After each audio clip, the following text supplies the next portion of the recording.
Hey everybody, welcome back to another episode of Zone Coverage. I'm Cody Schoeler here with Ryan Root, as always, ready to talk about some NFL action.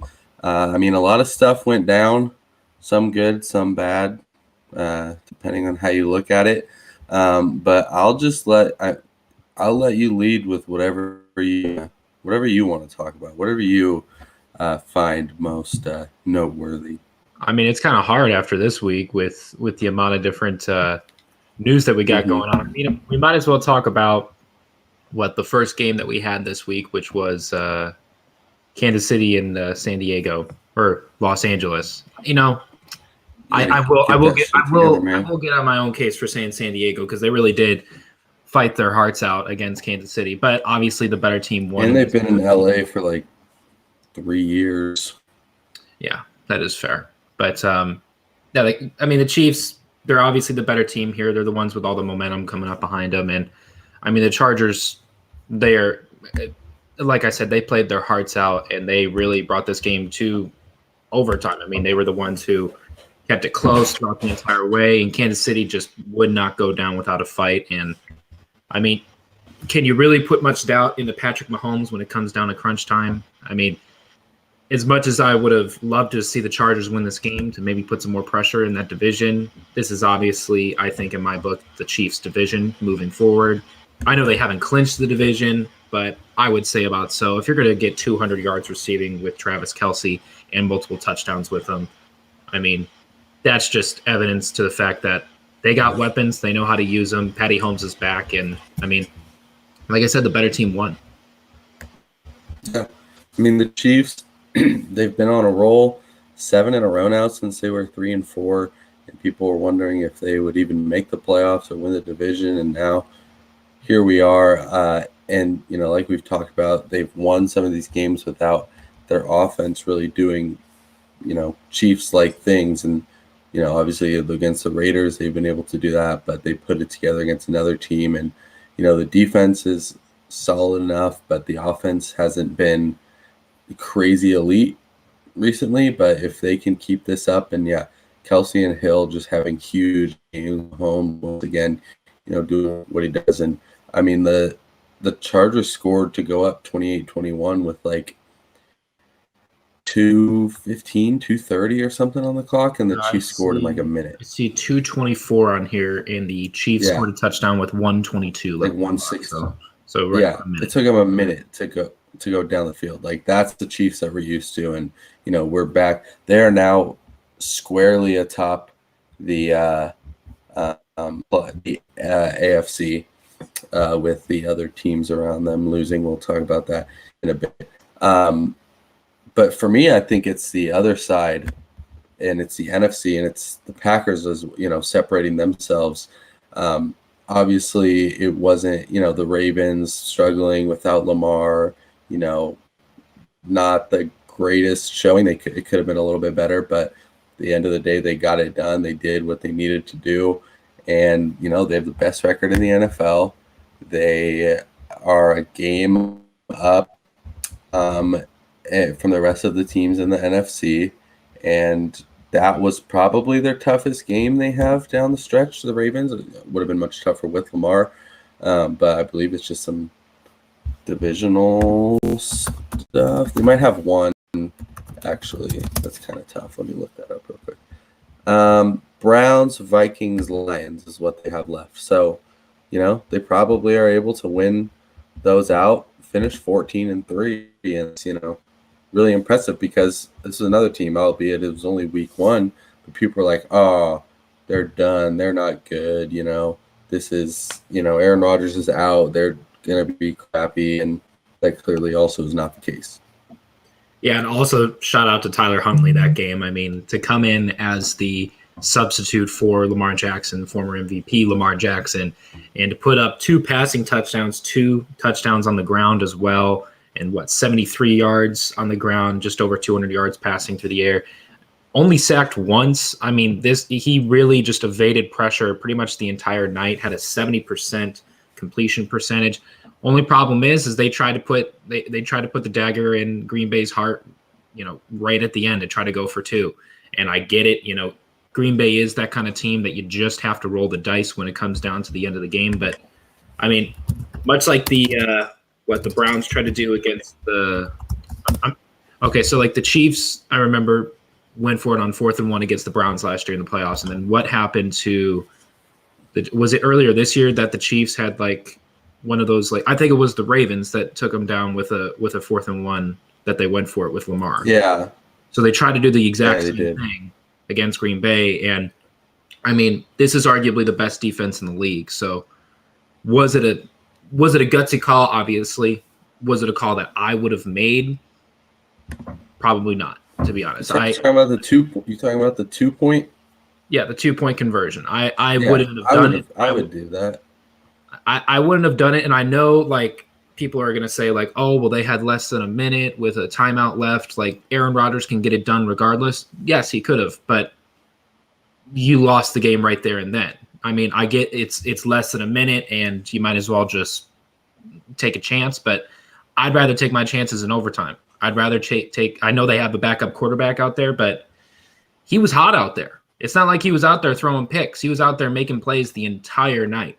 And I'm never taking my chances in overtime in the NFL because it comes down to a coin toss, and I don't ever want a coin to decide if I win the game or not. I'd rather do it myself because you make the 2-point, they go down and kick the field goal.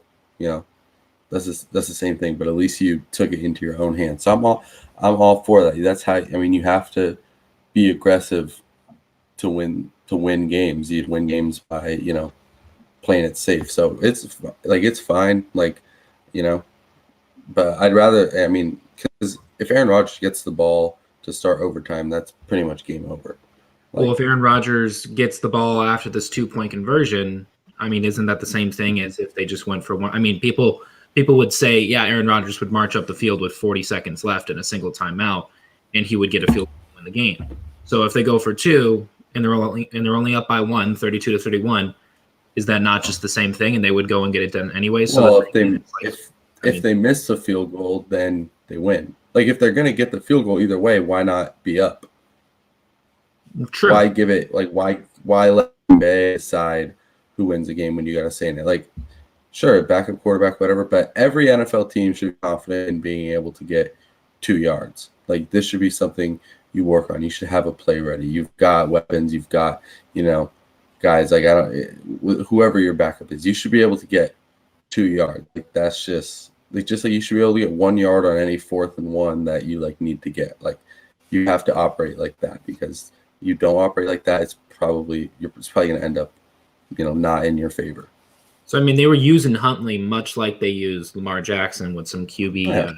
That's the point. So, I mean, they could have called a better play for the 2-point conversion. Honestly, if they would have just called like a QB power with a fullback blocking up for him down the middle. I mean, I bet you they would have gotten it because the guy got over 70 yards rushing and 2 touchdowns on the ground as well. I mean, Huntley was everywhere. He wasn't turning the ball over, didn't even fumble it. I mean, he was playing his ass off, really. And I would have put him really in the focal point of that 2-point conversion. I mean, it sucks for him to lose that game considering how hard he played. But this team is obviously completely different with Lamar Jackson. But now Ravens are outside the playoff picture, which we could talk about a little bit later. Probably my top game that I think really a lot of people are talking about. I'm at a cross between 2, but I'll talk about the obvious one first. I mean, the Colts taking out New England was huge, considering that. Yeah, big Saturday game. Yeah, I mean, Carson Wentz threw under 50 yards, and Jonathan Taylor just did his own thing. And I mean, they did this against what I think is the best defense in the league. Obviously, Green Bay's a close second, and I could probably be convinced that they're number 1. But I'm never going to count out New England's defense ever. Carson Wentz threw 57 yards and was 5 for 12, so didn't even throw over 50%. But come on. You just give the ball to Jonathan Taylor 30 times, and he'll get over 100 yards. He'll get a score. I mean, technically, Nyheim Hines had a receiving touchdown that was in the red zone anyways. It was practically a run. So Colts just stuck to their bread and butter, and they took down arguably the best team in the AFC behind the Chiefs. So it's a huge win for the Colts. And I know that I texted you the night that it happened. I was like, maybe Frank Reich should be in the conversation for Coach of the Year, which we could talk about that a little bit later as well. But, what are your thoughts on how New England really responded this game? Because I would think Bill Belichick, they didn't score through 3 quarters of this game. So what really went wrong for them? Yeah, Patriots' best defense in the NFL. They weren't even the best defense in this game. The Colts' defense was, obviously Jonathan Taylor.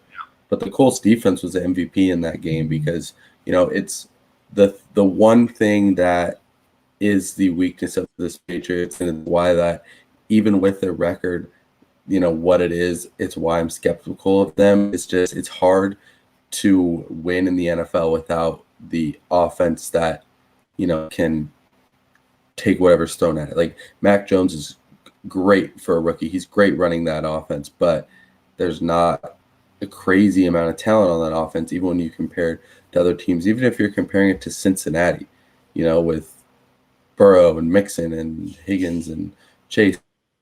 And if you can fluster the Patriots offense, like their defense is good, but their offense, I don't know, is capable of winning games like this against other teams. I don't know what they can rely on. Other than the running game, without Damian Harris, you're looking at Ramondre Stevenson and, Brandon Bolden. So, the Colts, I think, they played an incredible game. They did everything they had to do. They came with that blueprint. And if you don't have to pass the ball, you don't have to. And the thing with them is Carson Wentz didn't necessarily had a bad game. They just didn't ever need to throw. They had short fields. They were getting it done with Jonathan Taylor. Their defense was getting it done. And the Patriots defense is good too and was getting some stops, not a lot of points. And Jonathan Taylor was having a decent game until that last breakaway touchdown. But I think this kind of showed that the Patriots, I don't think they're in that upper echelon, because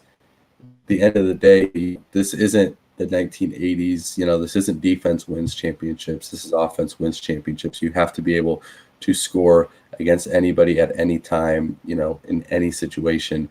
And I don't think the Patriots have that. The Patriots have to be controlling the game in order for their offense to be successful, really. And they weren't able to do that against the Colts. And I don't know if they're going to be able to do that against, the Chiefs or maybe some of these other teams that might get into the playoffs as well. So I was trying to do some research just now, because I know that Indianapolis is, I believe, leading the league in turnovers, which was obviously huge in this game, getting 2 picks off of Mac Jones, 2 great interceptions, I want to add. But I'm curious to see where New England ranks in turnovers on offense, because I'd like to assume that it's relatively low, considering how conservative they are on offense. So that's huge for the Colts defense during that game. I definitely agree with that, because, obviously a lot of people would look at Carson Wentz's stat line and just be like, oh my God, how did he even win this game? Carson Wentz was doing his job. He was taking the snaps. He was giving it to Jonathan Taylor. Yes, he had 1 bad interception, but the Colts did their job, and the Colts are completely flipping the script from the first quarter of this season. I just realized the other day that this is the team that's on Hard Knocks this year, and I may actually have to watch Hard Knocks for the first time. Yeah, it's the first in-season Hard Knocks. Okay, yeah. They always do it in the preseason. Last year was the Raiders, wasn't it, during the preseason? Or no, last year was the Chargers and the Rams. That's right. A dual. And then the previous year before was the Raiders. Yeah, they always do it in preseason. They did the Cowboys this year, but this is the first time doing it in the season, which is interesting. They picked pretty good team. I'm gonna have to catch up on that, because I would love to see what this locker room has been like throughout the entire season. But that was probably my most meaningful game this weekend. Obviously, not all the games have been played. What's another game that kind of stuck out to you? I have one in my head, and I hope you don't take it, but. Well, I want to talk about the Sunday night game. Because, I know there's a game that we can talk about, but I would prefer we stick to, let's, start out and stick to the games where both teams matter. But that game was, we both said, we kind of are buying into the New Orleans as the Tom Brady killers, at least in the regular season. And kind of both thought they'd at least keep it close, but even win. But nobody saw this. Nobody saw. I mean, Tom Brady. I think they said they were the first team to ever beat Tom Brady without scoring a touchdown. I can't imagine Tom Brady's been shut out many times in his career. I saw a headline that said he was shut out for the. I'll keep looking it up. Keep going. Like, I'm sure it's happened at some point, probably 20 years ago, but not a lot. Holding him without. And this was a team that is, a good offense. It's not some of these weaponless teams he's had. And I don't know necessarily what to make of this because it was such an unusual game that I don't know if anything like outside is relevant outside of this matchup. This might just be like, a Tom Brady kryptonite type thing, but I think it does reinforce some of the things I've been saying for weeks, is that the Buccaneers are not this perfect flawless team, and they're not even really I don't think they're the favorites in the NFC. I think every team at this point has lost, and there's a bad loss you can point to here or there or whatever, but losses like this are terrible, and losses like this where you get outplayed, and Taysom Hill is a gimmick quarterback and all that, but Saints didn't even play that well, especially not on offense, and the Buccaneers just looked bad, and this could be a bad trend. I mean, the injuries are piling up. Chris Godwin tore his ACL. Leonard Fournette's out for a few weeks. I believe Mike Evans is a week to week. Yeah, week to week. Okay. Yeah, with a hamstring. So, you can be as good as you want, but if it's not clicking in the playoffs or this time of the year, that's a bad sign. And, I know we'll talk about it, but Tom Brady seemed to have the MVP locked down, and it's hard to say that after this week. So all credit to the Saints. I mean, the defense did something incredible. We'll see if this ends up being an anomaly or a blueprint, and if other teams can do this and see what the Saints did and kind of figure this out and, make the Patriots, not the Patriots, the Buccaneers vulnerable. But New Orleans, they're now looking in the playoff picture. They've got 2 wins over Tampa Bay, a win over Green Bay. I don't know, some Taysom Hill magic going on. Taysom Hill, the new Eli Manning, maybe. I wouldn't go that far. Eli Manning took down the Patriots twice in the Super Bowl. So, I mean, Taysom Hill's now taking down the. Eli Manning took down arguably the greatest team in NFL history. So this might have been Taysom Hill's Super Bowl. Yeah, it probably was. This is probably the biggest game of his career, so far at least. But I did look it up. Tom Brady, he was shut out for the first time in 15 years. That's incredible. So just for that, and plus, Sean Payton shutting out or winning out against the Buccaneers these past 2 years, I guess you might as well throw him in the top 10 coach all-time category at this point. I mean, if you're going to beat the Packers out of nowhere this year, you're going to beat the Buccaneers 4 times in a row with Tom Brady there and arguably the best offense in at least the NFC, right? So you got to give Coach Payton his credit. He's had 3 different quarterbacks playing those games because he lost Jameis Winston. And I just want to go back. How stupid is it that they went with Trevor Siemian for 3 or 4 weeks and lost every game? When Taysom Hill's not great, but I was never faithful in Siemian. I don't know. I thought if it was you or if it was somebody else that was just like he did some stuff in Denver. I'm like, I'd rather have injured Jameis out there. I would never have put my faith in Trevor Siemian, and putting Taysom Hill in there, I'm not much of a bigger fan of that either. But it's worked better. It works to a degree. I mean, it's strange how it works, but it does. And I mean, the leading receiver on this team, Marcus Callaway.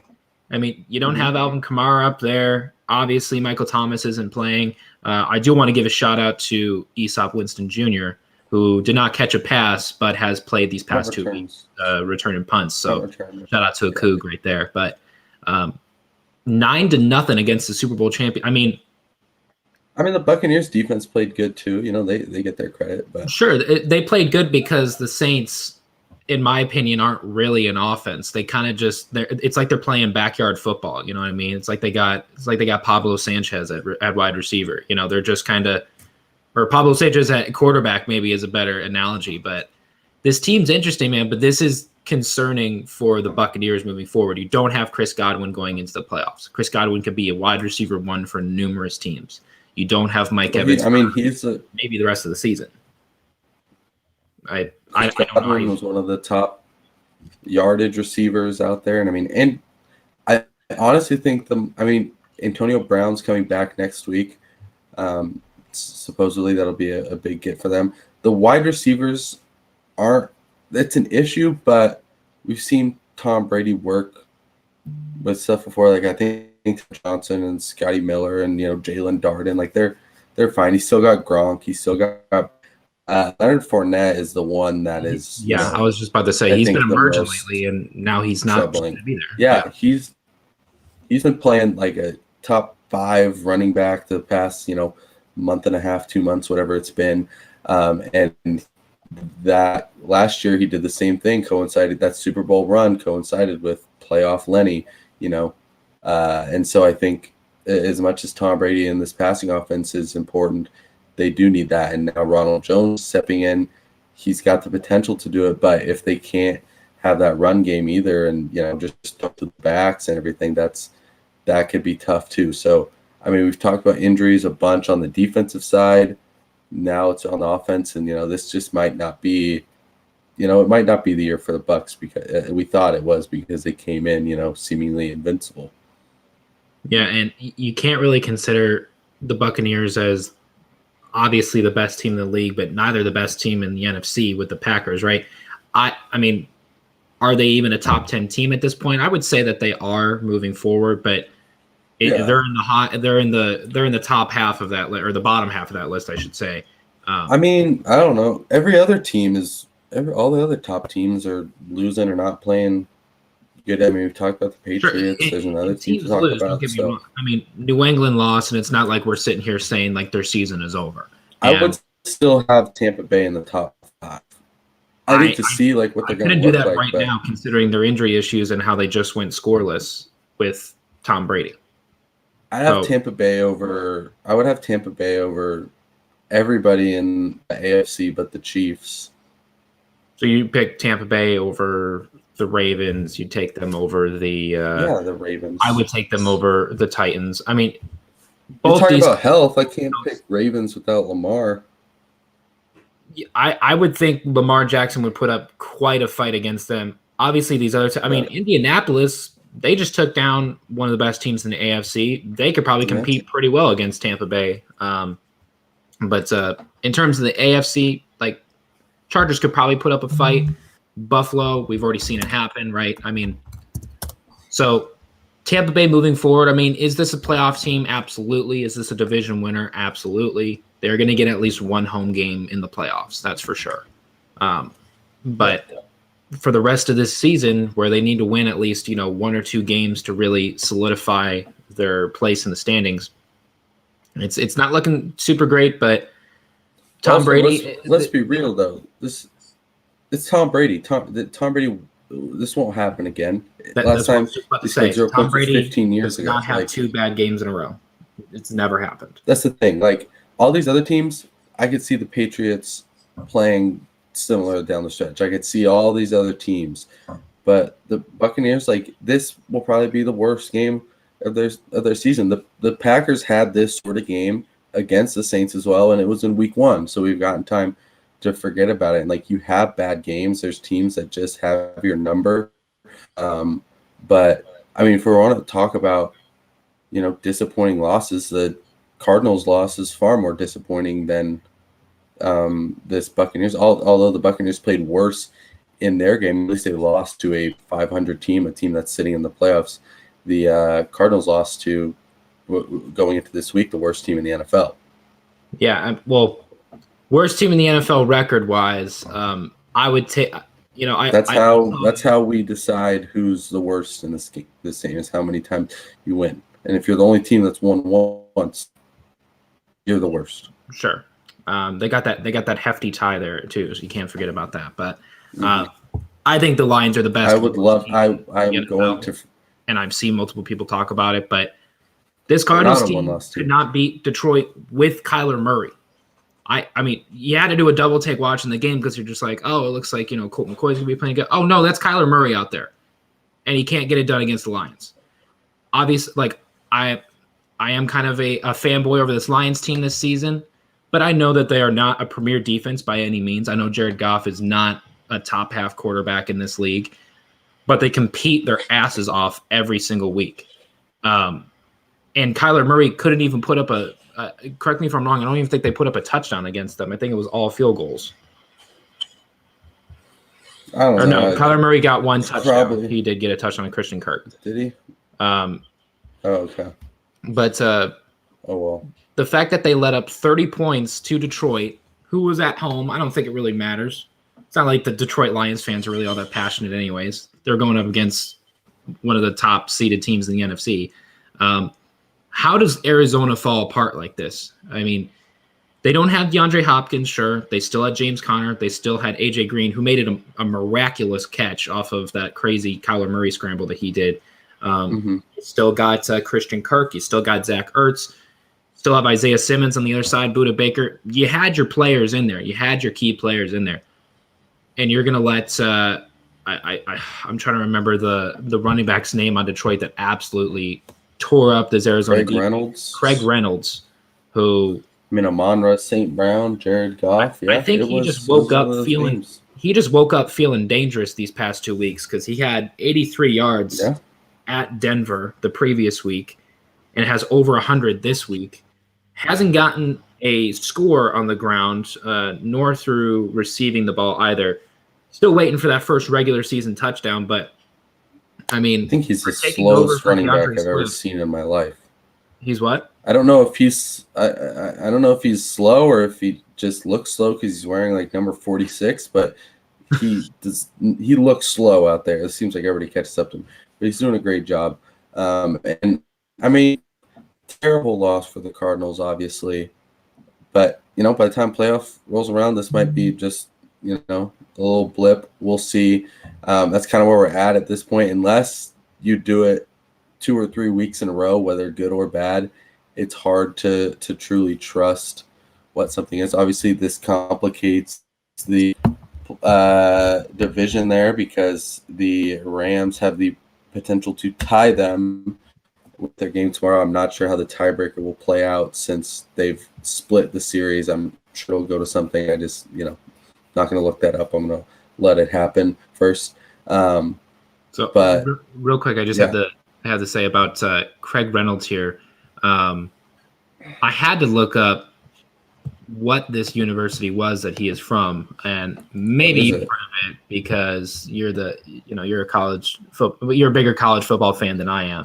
Mm-hmm. But it comes from Kutztown University of Pennsylvania, which is a Division II school. Produced players such as Andre Reed is the only one that sticks out here.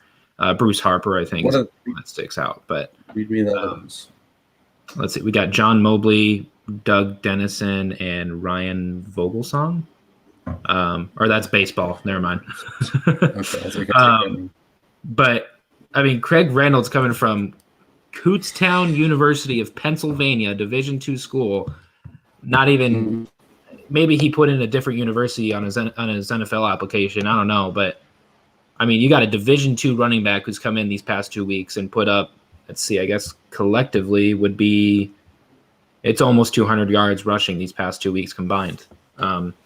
So the Lions, like I've said very early in the season, have a bright future ahead of them. Are they going to be the best team in the NFC North next year? No, but this team is going places, and you can tell that Dan Campbell is changing the dynamic of this locker room every single week. I did want to mention a stat of the Lions real quick before we don't talk about them for the rest of the episode because they are 2-11-1. But past 6 games, they are 2-3-1 with that tie against Pittsburgh.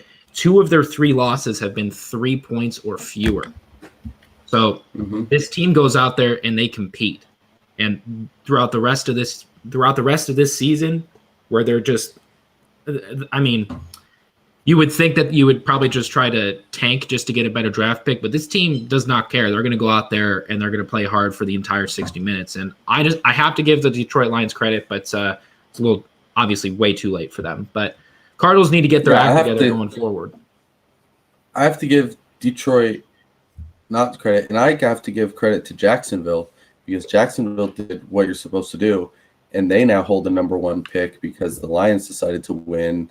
Houston beat Jacksonville. Jacksonville went from the 3rd overall pick, I believe, to the first. Big win for them.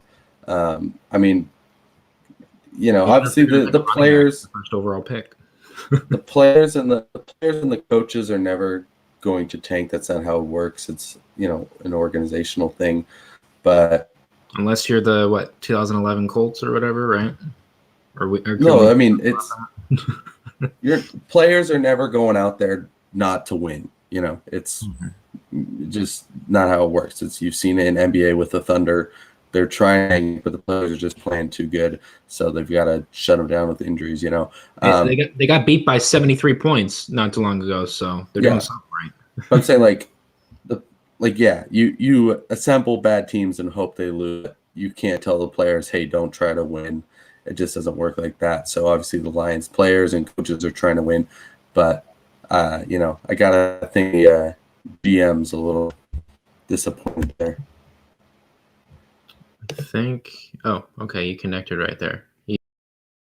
You clipped out for a second, but you're back. I think. Nope, probably not. Okay, we'll wait for Cody to get back there.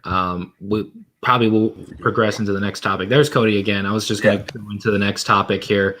We got to talk about the award races at least a little bit because I do think there are some changes to some of these awards. Yeah, I know we're looking at betting, like the odds. Everything's pretty much stayed the same. MVP, Brady and Rodgers are now equal. Brady went from a minus odds favorites, and now him and Rodgers are tied. And honestly, I mean, I think we've talked about Rodgers' case quite a bit. It's gonna be a mentality of these voters. Do they want to vote for Rodgers again after last year, when last year was definitely better? Do they want to vote for Rodgers when all this COVID, immunization stuff happened that should impact a merit-based award, but we've seen it with Hall of Fames all over the place. It does, and I think we've and we've said it. Aaron Rodgers is the most valuable player to his team, but I don't know if that award goes to him. I do think 3 weeks, Jonathan Taylor might be able to make a case. I doubt it. And I guess technically Matthew Stafford could start, a case tomorrow if he does something impressive. But I don't know.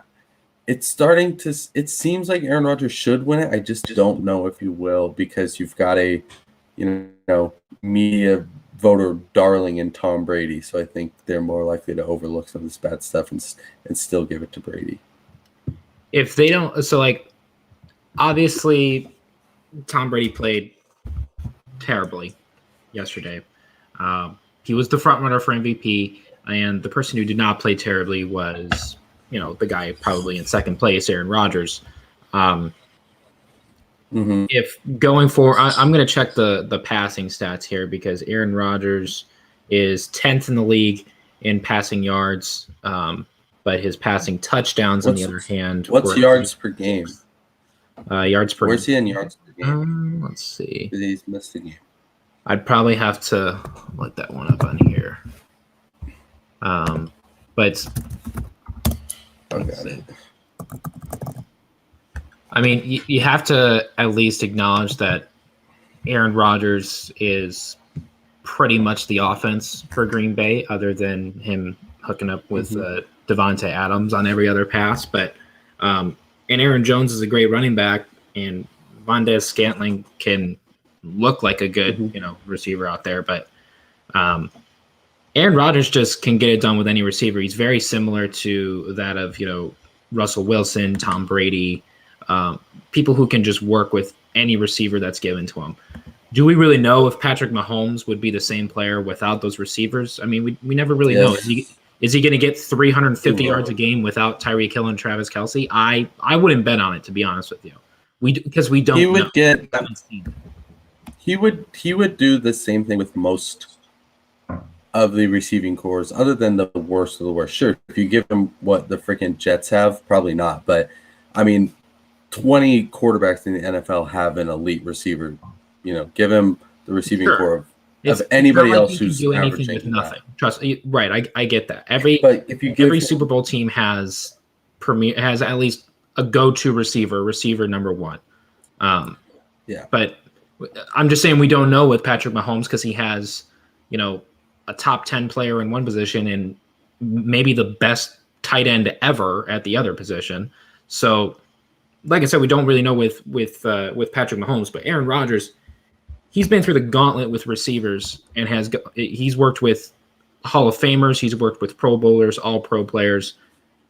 He works with anybody. And Tom Brady, we're going to see for the rest of the year how well he works with his Tampa Bay offense without Chris Godwin, without Leonard Fournette helping out from time to time, without Mike Evans for who knows how long. Is Antonio Brown going to come in and be, that productive receiver that he needs? Gronkowski is just really a red zone threat at this point. I mean, can Tom Brady flourish as the best quarterback of all time with this offense for the rest of the season? Not entirely sure. But Aaron Rodgers, we've literally seen it. You can take away all of his first-string receivers and put out people from you could take someone from Kutztown, University of Pennsylvania, and I bet you Aaron Rodgers will get that guy 50 yards. Like, I think at this point going forward, if Aaron Rodgers doesn't have a slip-up, and even if Tom Brady plays well, I think Aaron Rodgers is the front runner right now, and he should win this award.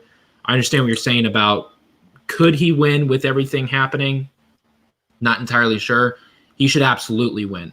I think he's... I agree.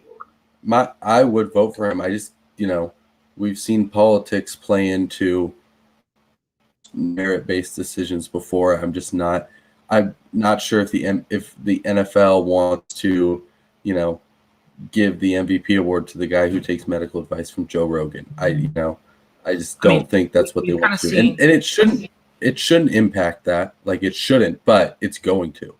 We've kind of seen similar things with Lamar Jackson winning the MVP award a few years back, where he was the first unanimous MVP of all time, mainly because he's Michael Vick 2.0 and made headlines every single week. But Russell Wilson was playing amazing football and was going to get at least one vote if it wasn't for Chris Collinsworth, not making the deadline. But, I mean, we've seen it happen before where there are players who are well deserving of being that second place guy, but the storyline is going to follow. So the storyline is going to follow a second-year quarterback named Patrick Mahomes who throws 50 touchdowns, right? It doesn't really matter who's behind him. So Aaron Rodgers, who doesn't have necessarily the stats that are higher than Brady, I think the storyline kind of follows him of this team that has obviously disrespected him for maybe his entire time there. It kind of depends on how you see it. Not his entire time. He won a Super Bowl with them. He was. So it's not like he was the Jordan Love to Brett Favre's Aaron Rodgers, like early in his career, though. Like, the roles were different, of course, but he was the guy early on. And then now who knows for how long? I mean, talk about his receivers. He's never had a first-round receiver. But no, I agree that based on what's happening on the field, Aaron Rodgers is the MVP. I mean, I said almost that the week that Jordan Love did start. I thought you saw it the most there.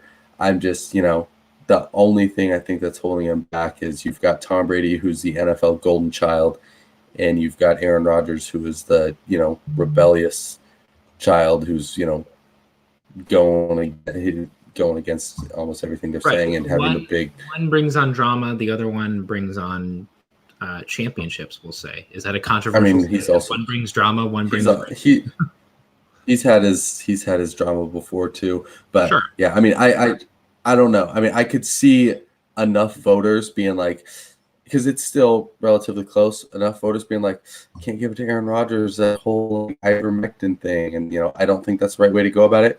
I also think Barry Bonds and Roger Clemens should be in the MLB Hall of Fame. So I am, consistent across this. But I don't know. We'll see how it plays out. I think people might be trying to look for reasons not to give it to Aaron Rodgers. And it's hard to win it back-to-back, It I mean, is. you just look at what he did last year. I'm going to look up and see when's the last time it happened. Peyton Manning probably. That's what I was thinking. It was either doesn't happen a lot because maybe Brady.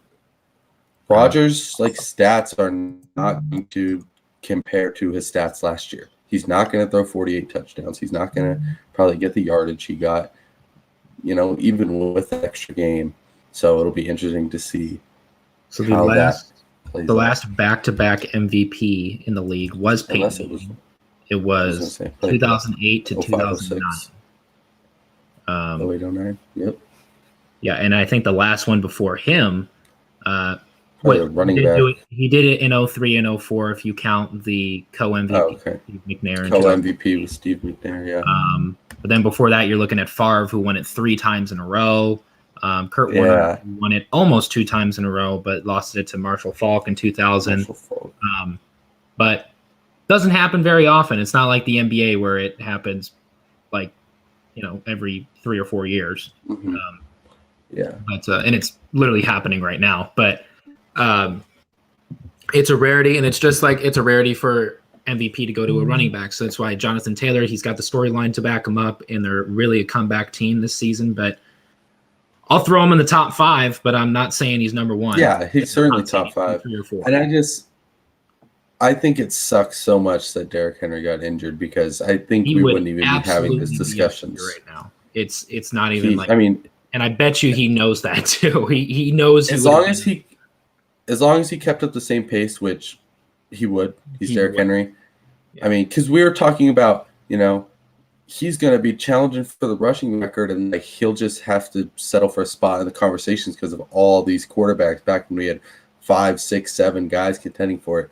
And now everybody's struggled. And, because Derrick Henry was hundreds of yards in front of Jonathan Taylor at the time of his injury. And Jonathan Taylor has been doing normal Derrick Henry stuff in the league in rushing yards. That's absolutely ridiculous. I mean, and he's still he's 4th in rushing yards and touchdowns still.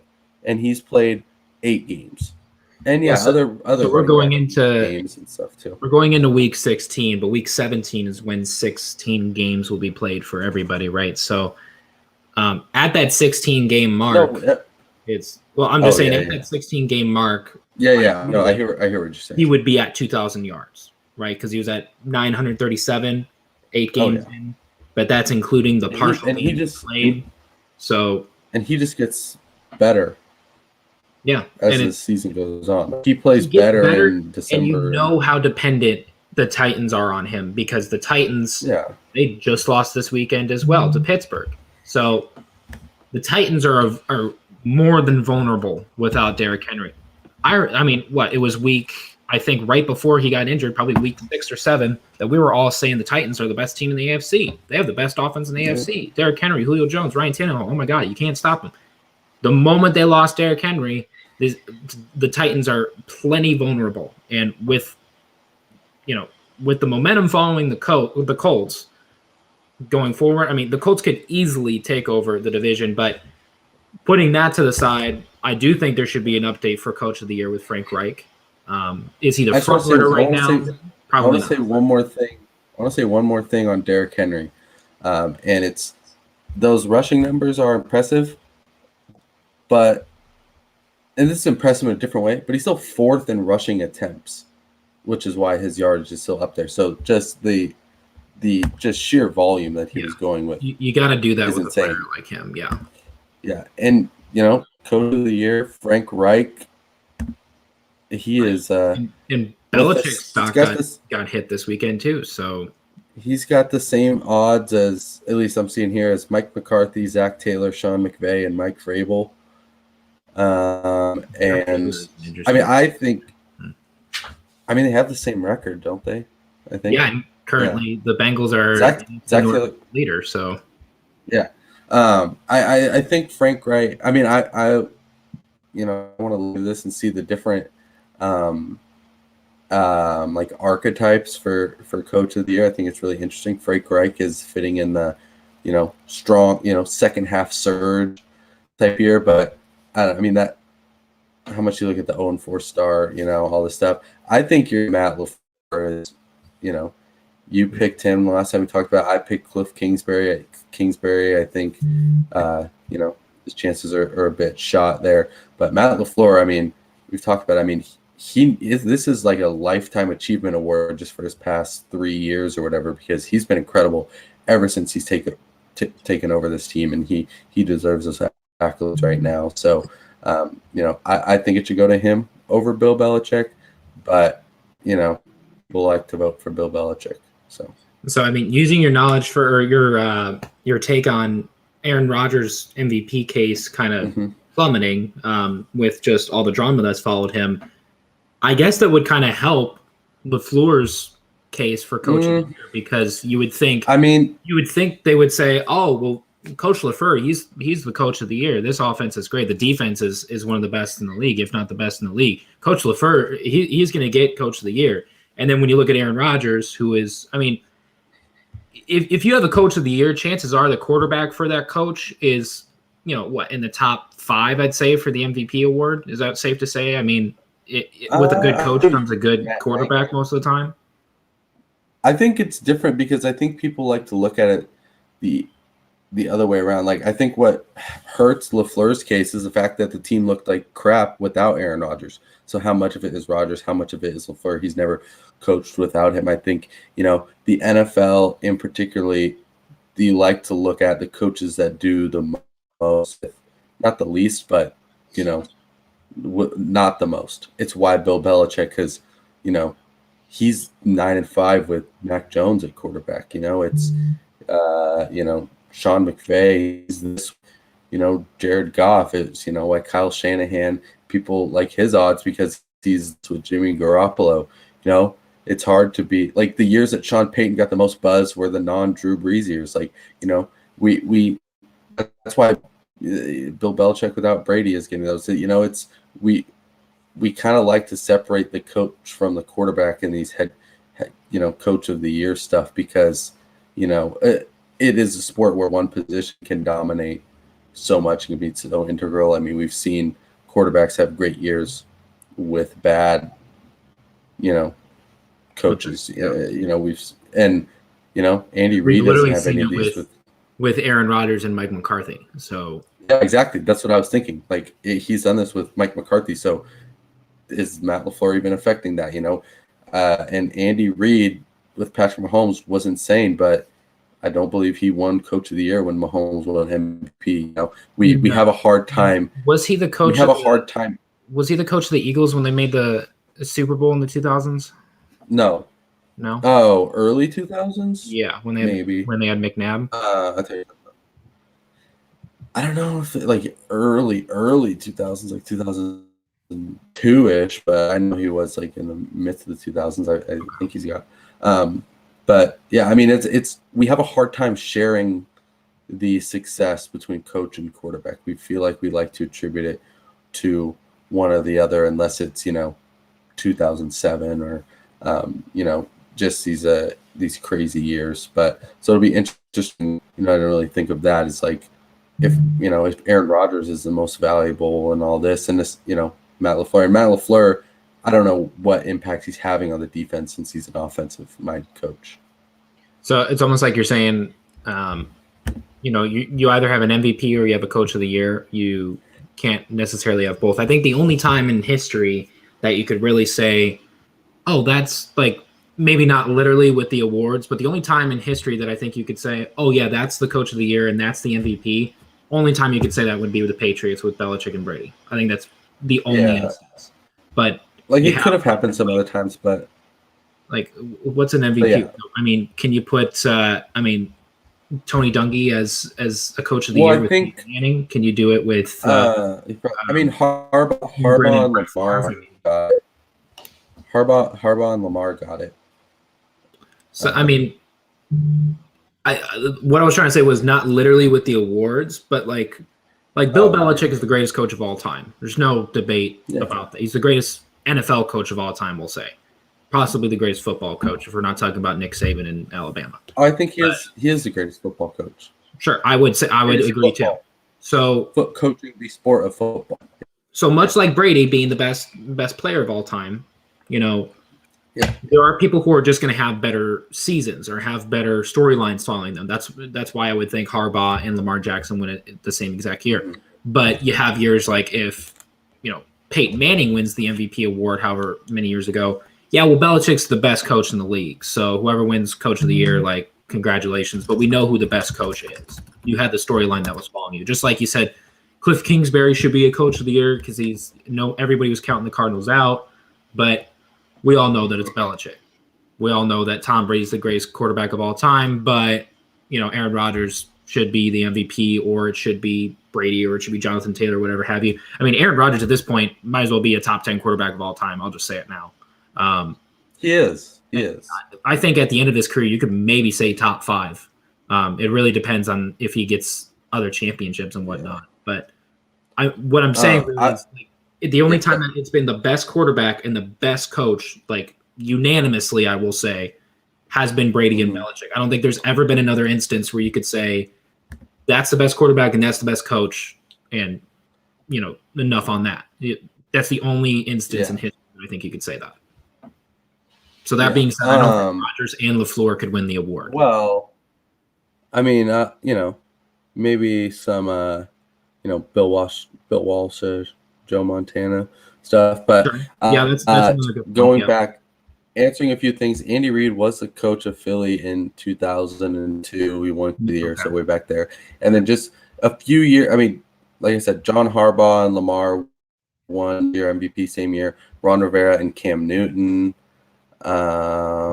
Those and then like Dick Vermeil and Kurt Warner, I believe that might have been the Marshall Faulk year. But yeah, I mean, a lot of times these are teams that, like last year, Kevin Stefanski 11-5. Teams that go the 11-5 ish.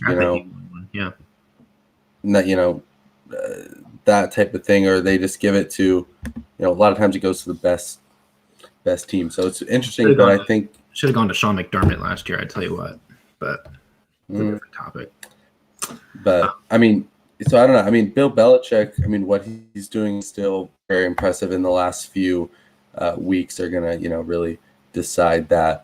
But I want to bring up just quickly go over Defensive Player of the Year because the last time we talked about it, I believe we you had TJ Watt. Garrett and TJ I had Watt. Myles Garrett. Mm-hmm. And TJ Watt has now taken the lead in sacks. He's at 17.5.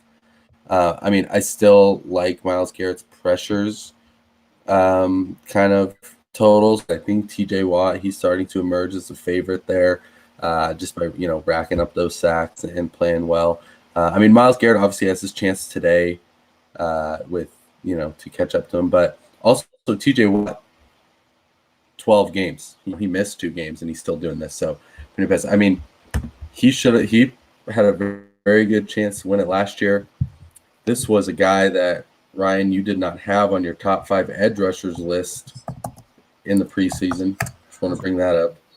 I picked him for Defensive Player of the Year a couple weeks ago, and you brought it up then too. Yeah, but I still think that in the offseason, in the offseason, you had Nick Bosa and Chase Young over him. Yeah, and Nick Bosa's in second place in sacks. He's got 15. He's got just as many as Myles Garrett. So that wasn't really yes. So I'm not going to say Trey Hendrickson's the 5th best defender because he's got 13. No, but you said you still needed to see it from TJ Watt, but you had seen a season and a half from Nick Bosa.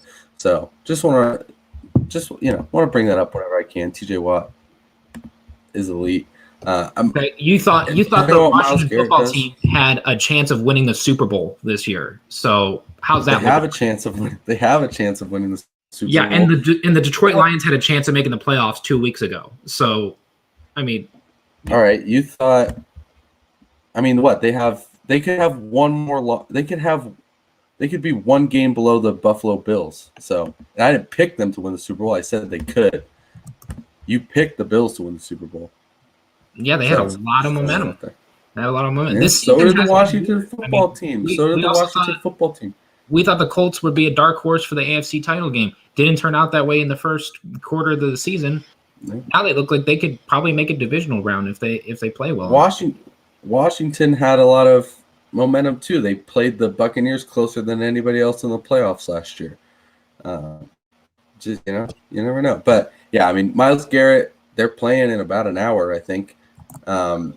He's gonna have to put together a few sacks. If he keeps pace with TJ Watt, then it could probably go to him for some of the other underlying metrics. But yeah, I mean, that's close range. And then Micah Parsons is in there, but I don't think a lot of people are going to vote for him for both of those awards. So I'm trying to see real quick. I was trying to look this up with the last time that someone has gotten 20 sacks in a season. Aaron Donald. Right? Won in 2018. Yep. Shaquille Barrett came really close with 19 and a half, it looks like. But TJ Watt could be a 20 sack player by the end of. Well, he's what? He needs 2.5. He needs 5. He needs 5.5 to break the record. To break Strahan's record. Yeah, I mean, that's he's possible. Got 3 games. He's got 3 games. Throw Myles Garrett in there. They're competing for a playoff spot. If he gets 2. Possible.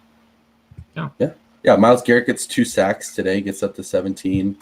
Then he's in that conversation as well. But I mean, that record among others are going to be ones we start to see fall with the 17th game. Because I think Donald and JJ Watt and some of those other Justin Houston, I think got a bunch of sacks. I think you give him another game. That's I think I saw on there he got like 21 in like 2014. I think. Yeah, and you give him another game, maybe he gets 2 more. But maybe it's this year, maybe it's not. But TJ Watt, Myles Garrett, a lot of other people having a great season. We have alluded to it quite a bit, but we can do a little playoff picture update. Talk about maybe some of the things we did not hit when talking about the games. Obviously, Packers and Chiefs at the top of their respective divisions and conferences. Packers have now clinched a playoff spot. I believe they're the only one. They've won. They've clinched the division, which is even more impressive. Not only are they the first ones to clinch a playoff spot, but they clinched the division at the same time. They've clinched the division. Nobody else. I don't know if it's impressive or if it shows how garbage the NFC North is. I mean, it's impressive because there's some other garbage divisions. The Cowboys can't clinch theirs, but the Cowboys are now in second. They are second in the NFC. The Buccaneers in third, the Cardinals in fourth, and obviously if the Rams were to win tomorrow, that could mess that up. And then the Niners, 8-6, the only completely above 500 team in the NFC, and then the Saints. So NFC West having 3 teams in, none of them are the Seahawks. A lot of people predicted before the season. But would have thought the Seahawks would be in there. And the AFC, you have the Chiefs, then you have the Patriots and the Titans, both at 9-5. Then you have the Bengals currently winning the division at 8-6, and the Colts, Chargers, Bills 5, 6, 7 at 8-6, with the Ravens just outside with the same record, and the Browns with the ability to go to that same record. I don't know how that'll impact the tiebreakers with the game against the Raiders. Yeah, I'd be curious to look up what they do for the tiebreakers for the seeding, because obviously overall record, but then I would assume it goes to division record for wild card and stuff. But I mean, we can talk about who's safe. I would say first, which obviously the Packers are, right? They just clinched. I would say Kansas City is plenty safe. All they need to do is win one more game, and they win one more game, and I guess if the Chargers lose, then that's official that they win the division. But I'd say the Chiefs are safe. Obviously, the Packers, really the top 4 seeds in the NFC, I would say, are safe. But top 5 seeds, or the top. Well, yeah, the top 5 with the Rams on there too. But we got to talk. Cincinnati being the AFC North leader is just weird to see on paper because obviously we would all say the Ravens are the best team in this division. I think everybody could probably agree on that, other than some diehard Browns fans. Yeah, it's good to have your quarterback. That's for sure. Right, and even without their quarterback, they almost beat the best team in the league. Yeah. So the Ravens are definitely the best team in the division, but the Bengals, they're still staying sneaky. And they are 8-6. They could let's see, it's a 17-game season. So all they got to do is win, or they can't lose more than one game to have double-digit wins, right? So Cincinnati and I think has been shocking some people. So are they safe? Do you think? No, they're not safe because the person who finishes second in that division might not make the wild card team. I might not be a wild card team. I mean, Cincinnati was on the outside looking in last week. They're now in that spot. If Baltimore is able to pass them, this was a division where it's like, oh, we could see 2-3 playoff teams whenever tie on the Ravens and the Browns and the Steelers, and now this might just be a team that gets one because of the competitiveness. Because the Bengals moved up, 5 spots. Browns moved down 4, and then those wild card teams are not safe. You're going to need to win, at every chance you can get to keep one of those spots. The Colts obviously are not safe, but I think in terms of how they're playing, they're safe. I think they're going to continue to win enough games to make it. But I'm nervous for the Bengals and the Chargers and the Bills and the Browns and even the Steelers or whatever. I don't know who gets it out of that. So really an additional question to go with who's safe in these games. Obviously I look at the Chargers and the Bills and they're nothing at all safe, right? They're on the hot seat for the remainder of the season. They need to win as many games as they can. But the question that I have to ask is who would take their spot? Because you look at the teams underneath the AFC wild card, Ravens obviously are a playoff team. But Cleveland is the next team. Cleveland is not going to even be playing with the majority of their star players. We'll see. Tomorrow? Today. They play tonight, right? 56 minutes. So they're not even going to play with the majority of their star players tonight, and they may very well turn into be 7-7, and then they would go down below Pittsburgh, which I don't think is a playoff team, but Big Ben is just the one taking the snaps, and the defense is really the ones that are keeping them in these games. But then you go further down the list, and you got teams like Miami, Denver, Vegas. Top, man. And I'm not even going to mention the bottom 3 teams. So Miami could be one of the surging teams. I could barely see that. It could be a 7th seed maybe, just with the way that when we did this exercise, these 3 wild card teams were the 3 teams I picked to be in the wild card. So I feel pretty confident in them. I don't see a team that's No, I don't believe in the Browns, Steelers, or the Broncos or the Dolphins or whatever. I think Ravens and Bengals is going to be interesting what it comes down to. They play each other this upcoming week, so that's going to be absolutely huge. And I still, I had Bengals not making it because of the strength of their schedule. That played up for a bit. They're losing to the Chargers and to the Niners. They obviously got this win. But if they lose to the Ravens, I think it could be a struggle since the Chiefs next. So I feel pretty confident that this will look very similar to how it looks right now when the season ends. I think that AFC North champion is the only thing that'll change. I don't know if one of those teams will be able to get a wild card spot just because, they're going to, whichever one doesn't get it is guaranteed to take another loss. And, I don't know if the Colts or the Chargers are going to. It's going to be really interesting to see. Obviously, Bills play the Patriots this week in a game that the AFC East is still up for grabs with that. So yeah, I mean that it seems like we've whittled it down to 8 teams, kind of locked in 4-7 spots. Somebody's going to be on the outside looking in the AFC, but the NFC is really interesting because it looks like that last wild card spot is going to be, an 8-9, 9-8 type fight. I mean, but one of Washington or Philly is going to win tomorrow, or is that today? I can't. That's tomorrow. And we'll be tied with the Saints again. Not sure how that tiebreaker works. And then the Vikings play the Bears tonight, and if they win, they're 7-7.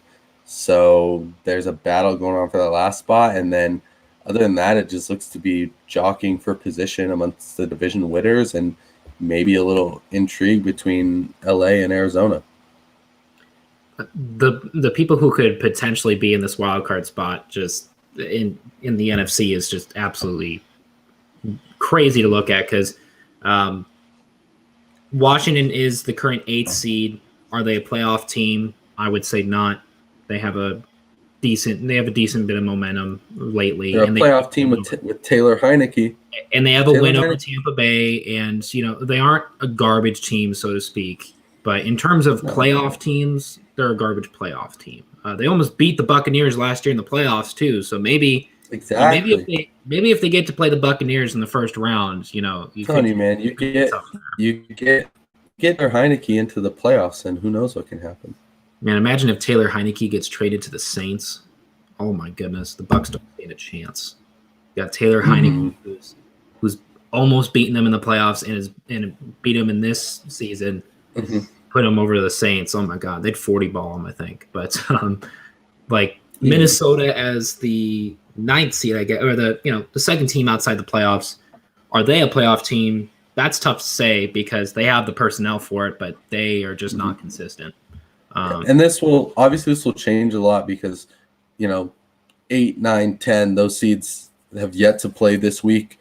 So we'll see how the tiebreakers, because I don't know, one of those teams might hold a tiebreaker over the Saints and they kick the Saints out. We'll see. But yeah, I mean, Minnesota probably is the best talent out of those.